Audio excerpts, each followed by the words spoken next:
يعلو ولا وجل علو وصفاته كملت بلا نقصان سلطانه باق ويبقى ملكه. هذا الصوت واحد شغال وقاعد ينشد. اسمع الصوت. قرب المايك، اسمع الصوت، اسمع الصوت.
السلام عليكم. يا هلا. وعليكم السلام. كيف حالك؟ الحمد لله. ان شاء الله طيب. ما شاء الله تبارك الله. ايش هذا الصوت الجبار هذا؟ تسلم.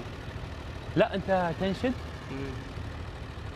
والله انا انا مار من هنا اسمع. انت كنت تنشد ايش؟ الفكر يا انسان لولا اطلقته. الفكر يا انسان لولا اطلقته. لو اطلقته. لولا أطلقته الفكر يا إنسان. قولها. الفكر يا إنسان لولا طلبته متأملا في قدرة الرحمن لخضعت إجلالا وتسبيحا له سبحانه رب عظيم الشان. يا الله. واحدة ثانية. أنت دائما تشتغل وتنشد؟ دائما تشتغل هنا جوا الفحم هذا تكسر وتنشد؟ وأنا خليتني والله عاوز أشتغل. ما شاء الله تبارك الله. حافظ انشودة ثانية؟ قول. موطني الشباب لم يكن له أن تستقل أو يمين نستقيم إلى الردى ولم نكون للعدا كالعبيد لا نريد دلنا المعبدا وعيشنا المنكدا دلنا المعبدا وعيشنا المنكدا لا نريد بل نعيد مجدنا التاريخ موطني. الله يفتح عليك إن شاء الله.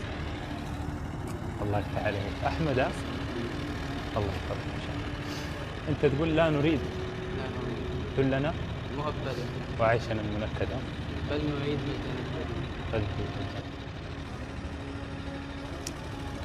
ينشد لا نريد ذلنا المنكدة دلنا المؤبدة وعيشنا المنكدة، وهو يعمل في هذه الوظيفة. أنا أعذرني والله، يعني أنت أنشدت انشودة يعني هي تتكلم عن أشياء عميقة جدا عن الشعب العربي واللي ينادي وطنه بعيشة كريمة وغيره، فجاني منظرك وأنت تنشدها. يعني أنت تنشد شيء والواقع شيء، فهذا اللي حزنني، فمعليش والله يعني. فالله يكرمك أحمد إن شاء الله، الله يكرمك إن شاء الله. أنت والله المعذرة يا أحمد، معليش.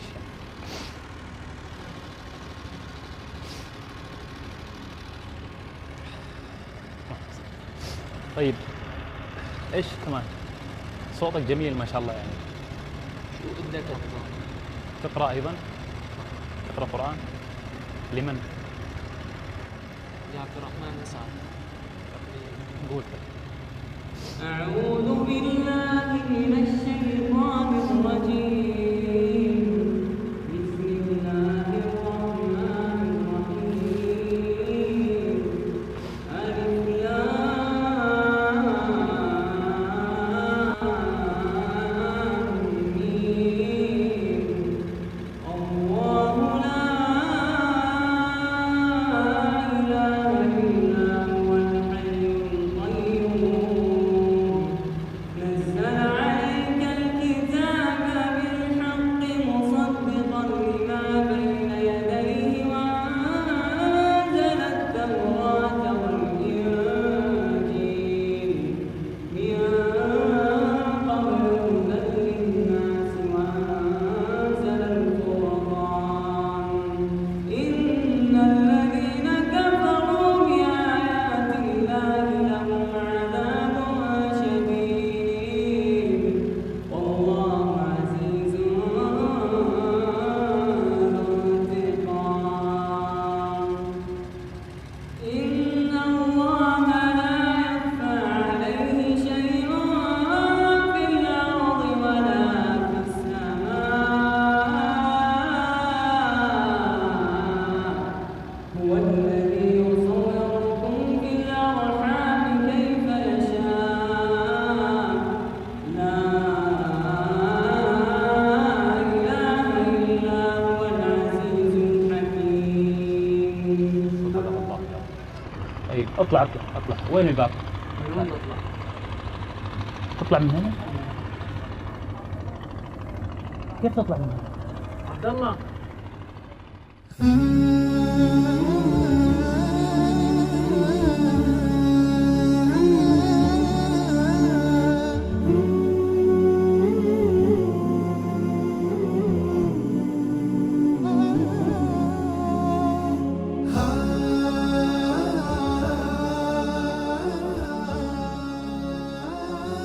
نحن في زيارة لواقع عندما تمد عينيك فيه وترى وجوه الأطفال تجزم أن كل بؤس الدنيا قد اجتمع وأقام في هذا المكان.